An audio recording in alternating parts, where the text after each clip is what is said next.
sur la pelouse du BC Place de Vancouver. Ils ne disputeront pas la Gold Cup, battue 4-1 par le Canada et par une absence de rigueur impardonnable à ce niveau. C'est une intention et au niveau, ça, on les paye cash. Donc, si on aurait gardé les consignes du coach, je pense qu'on aurait pu faire quelque chose de meilleur. Mais comme prévu, le Canada d'entrée met la pression sur le but de Jean Bonnel, petit homme, le gardien remplaçant de Léon, suspendu. Cavallini l'oblige à une première parade. Acculé, à la 12e minute, la Guyane va céder sur une action menée par le virevoltant Junior Hoilett qui va ouvrir le score logiquement. Les 17 000 spectateurs exultent. Une joie ternie à la 26e minute suite à une erreur de Samuel Piet et son gardien Kamal Miller. Kevin Riemann, capitaine pour l'occasion, va égaliser contre toute attente, jetant le doute chez les Rouges. Grisés vraisemblablement par cette réussite, les Anadokos se livrent.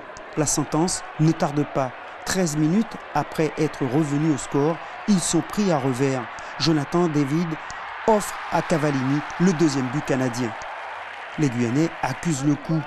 2 minutes plus tard, Junior Hoilett trouve David dans le dos de la défense des Yana. Le jeune ailier porte la marque à 2-1 avant de rentrer au vestiaire. La frustration est grande pour nos représentants. Et cela n'ira pas en s'arrangeant. On joue depuis 5 minutes seulement en seconde période. Un centre de Kay trouve de nouveau Cavallini qui aggrave l'addition. 4-1, c'en est terminé des espoirs guyanais. Malgré une fin de match encourageante, les Anadokos échouent dans leur mission. On a essayé de jouer. Voilà, comme on le sait, on n'a pas eu beaucoup de temps pour se préparer. Mais voilà, on a une équipe de qualité, on a du ballon, on a du football. Mais ce qui nous a manqué, comme je l'ai dit et je le redis, c'est les duels, les impacts, tout simplement. Il va falloir se remettre au travail, car dès septembre, la sélection débutera les joutes de la Ligue des Nations.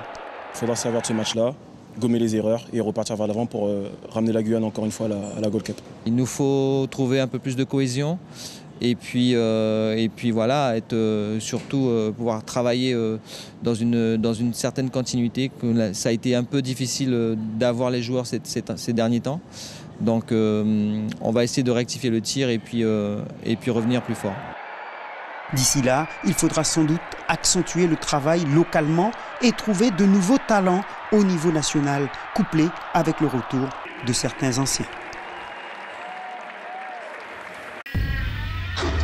Suivez l'info sur Guyana Première, télé, radio et Internet.